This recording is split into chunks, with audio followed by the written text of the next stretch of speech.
50 Cent's Netflix documentary on Diddy just dropped, and people immediately noticed something was off. Huge chunks of the story were missing, especially when it came to Diddy's mom, Janice Kamez. And what got cut from the final version, it's way darker than anyone expected. The deleted scenes and clips that resurfaced online reveal that Janice wasn't just standing by her son. She might have been the one who created the monster in the first place. Look, most people after watching this documentary said, "We already knew this stuff. There's nothing new here." And they were right. The doc showed surface-level information, but it left out the most important parts. There was barely any mention of Jay-Z or Beyonce, even though their names keep coming up in connection to Diddy. But here's what really stood out.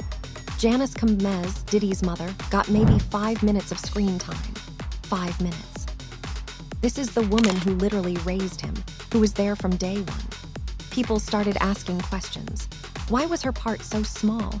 What information got left on the cutting room floor? And that's what we're going to talk about today. Because the stuff that didn't make it into the documentary tells the real story. We're going to dive into the deleted scenes, the resurfaced clips, and the bombshell testimony that Netflix didn't want you to see. Trust me, by the end of this video, you're going to understand why so many people believe Janice Kamez knew everything that was happening. And I mean everything. Before we get into the heavy stuff, let me give you some background so you understand why this matters. The documentary did show a few things about Janice, but not nearly enough. First, there was her statement, and honestly, it was wild. You heard about how Diddy mom came out defending him. She made a comment saying that Diddy is not a monster. Yeah, he not a monster, she is. But I don't want to go there, but she is. She's the monster. Everything in her name, she's the monster. She created that. And y'all going to see on that Netflix. Y'all just check it out. When Diddy got arrested and all these allegations came out, his mom released this long statement. But here's the thing. She wasn't defending Diddy. She was defending herself. The whole statement was basically Janice saying, "Hey, I'm not an abusive parent like the documentary makes me look." She talked about being a hardworking single mother who loved her kids, but she barely addressed whether Diddy actually did the things he's accused of. Her main focus was clearing her own name. Now, one specific thing she denied was super interesting. Back in 1991, there was this tragic event at City College in New York. Diddy was promoting a celebrity basketball game and the venue got way too crowded. 9 people died in a stampede. It was horrible. And right after this happened, Kirk Burroughs, who was the co-founder of Bad Boy Records, said he witnessed something shocking. He claimed that Diddy slapped his own mother during this time because she questioned his decisions. Janice specifically denied this in her statement. She said it never happened. But as you'll see, a lot of people who were around Diddy back then have a very different story. Let me also give you some quick background on Janice herself. Diddy's father, Melvin Kamez, was murdered when Diddy was only 2 years old. So Janice raised him as a single mom. She's always said she worked 3 jobs to support the family. One job was as a teacher's assistant. Another was supposedly modeling, though there aren't really any photos to prove that. And the third job, well, that's where things get really dark. We'll get into that in a minute. The point is, Diddy grew up in a specific environment. And according to multiple people who knew the family, that environment shaped everything he became. All right, let's get into what the documentary didn't show you. So the documentary showed Janice defending Diddy, right? But there's someone who's not buying it at all. His name is Freddie P, and he used to be signed to Diddy's label. When Janice's statement came out, Freddie P made his own video responding to it, and he didn't hold back. The reason a man like he is, you had any issues with her. I don't like her. I ain't ever had no issues with I just don't like her. I don't like her. Why you don't like her? You personally, why you? 'Cause she got my mothering money. That's why. That's why Freddie P basically said that while Janice is calling Diddy not a monster, she's actually the real monster who created him. He said she was right there when all the alleged abuse was happening. She saw everything and did nothing to stop it. In Freddie's words, her trying to defend Diddy now is meaningless because her own character is too messed up. It's like if a criminal tried to defend another criminal, nobody's going to take that seriously. This hit different because Freddie isn't just some random person talking. He worked closely with Diddy for years. He saw how the family operated behind closed doors, and his message was clear. If you want to understand where Diddy's behavior comes from, look at his mother. Now, let's talk about Gan Deal. If you've been following this case, you know Gene was Diddy's bodyguard back in the day. He's been speaking out about Diddy's behavior for years, way before Cassie's lawsuit even came out. And Gene has dropped some serious bombs about Janice Kamez that never made it into the documentary. His mother had a modeling agency, and it was alleged that it was also Ladies of the Night, a prostitution ring too, or that these ladies was doing things other than modeling. So the apple don't fall far from the tree. Yeah. So now you got to understand this, and looking at her and some of the stuff that he was saying, and their relationship has changed since I knew them. According to Gan Deal, Janice's modeling agency wasn't really a modeling agency. He said it was allegedly a prostitution ring. Let me say that again. A prostitution ring disguised as a modeling business. Gan explained that Diddy didn't learn his behavior from his father, who died when Diddy was super young. He learned it from his mother. Gene said straight up, the apple doesn't fall far from the tree. Meaning, if Janice was allegedly involved in this kind of activity, is it really surprising that Diddy ended up accused of trafficking? This stuff runs in the family, but it gets even weirder. This man was talking about that his mother could take her palms and bend over and put them down on the floor. Not bend over, but she could stand straight up and put her palms on the floor. Bro, he's saying that about his mother. Who describes any of their mother action like that in a sexual way? And then, I don't know how many dudes do kiss their mother in their mouth when they 50, 60 years old or something like that. Gene Deal talked about how Diddy used to describe his mother in really strange ways. Like, there's this clip where Diddy is talking about his mom and he says she can put her palms flat on the floor. He's bragging about how flexible she is. And Gene was like, who talks about their mother like that? The way Diddy described it felt sexual. It felt inappropriate. This isn't how a normal son talks about his mom. There was something off about their whole relationship. And here's another thing Gene pointed out. No, the way she dress is not age appropriate. And I know some women going to say how she's supposed to dress. She could dress whatever she want to. Now listen to me, man.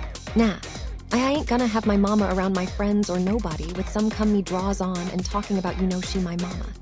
I ain't going to be talking about my mama is bending over putting up palms on the floor. Gene said that while he can't prove Janice was at the actual freak-off parties, he believes she definitely knew about them. Why?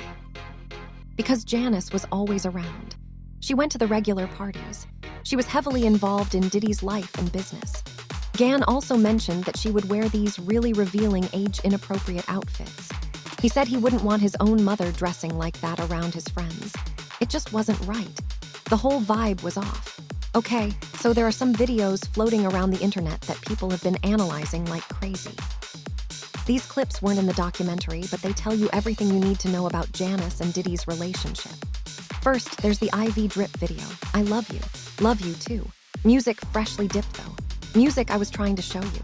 Yeah, my mom's is single, mom's single. I ain't going to eat no my mom's single. My mom talked about one time during a dating show. If she's so picky they don't stand. But yeah, that'll be the funniest show in the world. It will be. Don't even want to get started when she was doing that. We not doing that cause yeah, my mom's single. Yeah, for real. Von D know how to have a good time. In the house playing outside moving and shaking, baby, that she come with me to strip club, I don't care. Real, it's my dog, I wanna live life. We out here moving and grooving. My mom told me, she just said, keep moving, baby. That's right, keep moving, she don't stop. She could touch the floor with her palms, Flat, take. In this video, Diddy and his mom are sitting together and they're both getting IV treatments.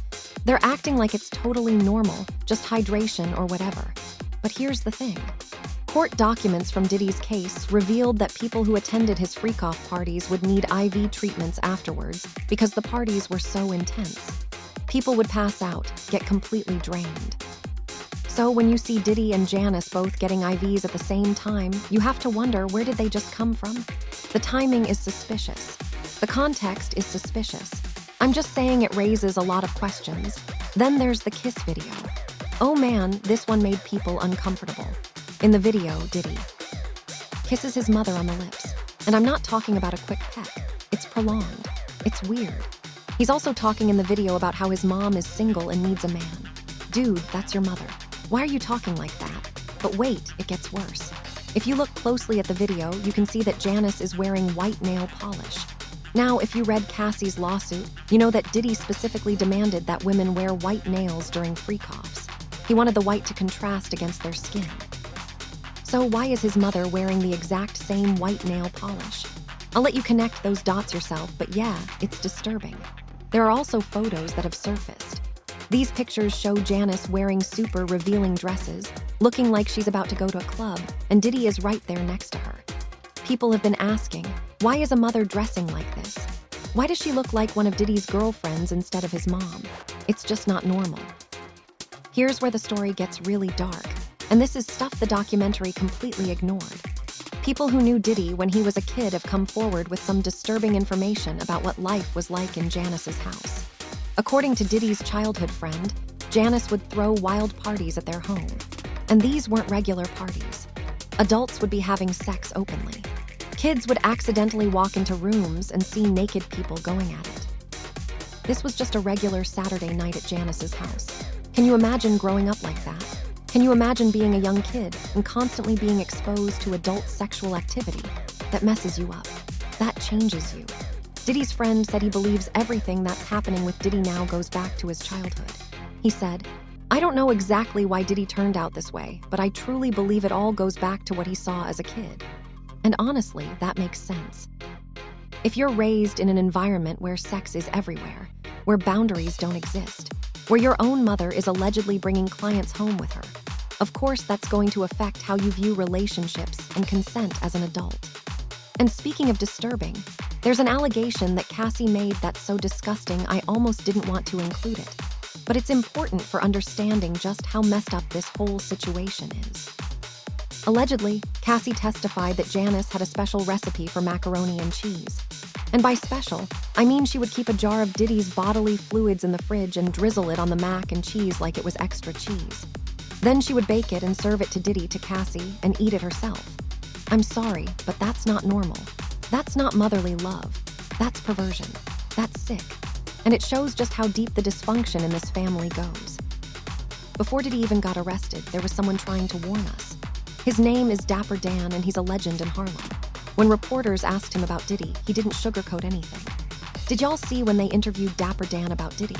I haven't seen that one, please. They ran into Dapper Dan in Harlem and they asked him what he thought about what was going on with Diddy and if he knew Diddy. And I love Dapper Dan for this. He said, "I grew up with his parents." He said, and what's going on with him has been going on long before him. Now his father was a government snitch and a bad actor in the criminal world altogether. But there's whispers in the streets of Harlem that Diddy's mother isn't alive. Not his biological mother, but that woman is his aunt. Whoa, there are whispers. Wait a minute, there are whispers. Dapper Dan said, "I grew up with his parents, I knew his parents." Then he dropped this line. What's going on with him has been going on long before him. Think about that. He's saying this behavior didn't start with Diddy. It's been in the family for generations. Dapper Dan was basically telling everyone that if you really want to understand Diddy, you need to look at where he came from. You need to look at his mother. But people didn't listen. They brushed it off as just neighborhood gossip. Now look where we are. There are even whispers in Harlem. And I'm not saying this is confirmed, but there are whispers that Janice might not even be Diddy's biological mother. Some people think she might be his aunt. I don't know if that's true, but the fact that people in Harlem are saying this tells you something.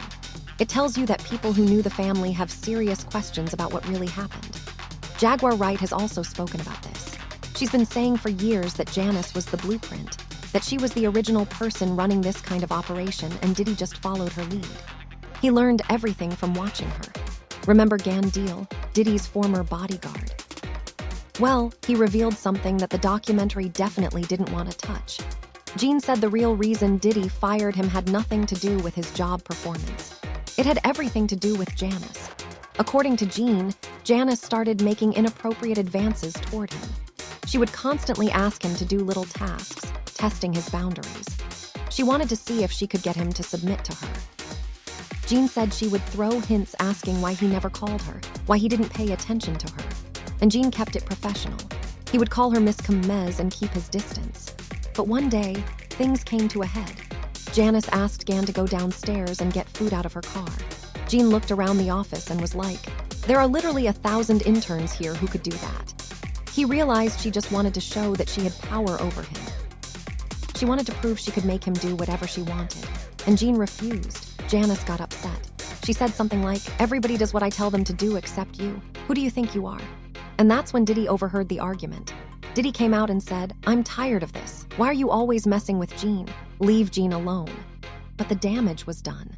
Shortly after that, Diddy started having other people take Jean's shifts, and eventually Jean was out. Jean said looking back, he realizes that Janice was probably into him. And when he didn't respond to her advances, she made things difficult for him. But here's the really twisted part. Diddy was jealous. He was protective of his mother in a way that wasn't normal. It was possessive, and it wasn't just Jean. Kirk Burroughs told Jean that back in 1991, he witnessed Diddy slap Janice. Jean also personally saw Diddy cuss his mother out in a limousine. Diddy told his mother to stay out of his business using really disrespectful language. Jean confronted Diddy right there. He said, "If you ever talk to your mother like that again around me, I'm going to beat you." And Diddy shut up real quick because he knew Jean was serious. So you have this toxic cycle. Diddy mistreats his mother, he disrespects her. He allegedly gets physical with her, but she still protects him. She still keeps all his secrets. Why? Because maybe she's just as guilty as he is. According to Mace, you know, the rapper who's been going at Diddy for years, Janice is the key to everything. Mace said that if you want to know about all the bad things Diddy has done, you need to ask his mother because Janice has the receipts. She has all of them. Apparently, Diddy put almost everything he owns in his mother's name. Houses, cars, businesses, it's all under Janice's name. Why?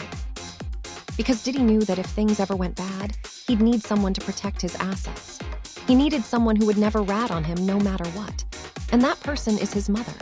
Mace pointed out that all the other people who could expose Diddy are either dead or can't talk. Biggie is dead. Craig Mack is dead. Black Rob is dead.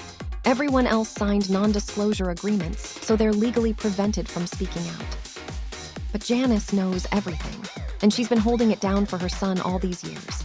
That's loyalty, I guess. But it's also making her complicit in everything he's done. Here's something the documentary barely touched on, but it's super important. How did Diddy get his start in the music industry? The official story is that he worked hard and climbed his way up. But there are whispers about something else going on behind the scenes. Some people say that Clive Davis, the big music executive, had connections to Diddy's father Melvin before Melvin was murdered.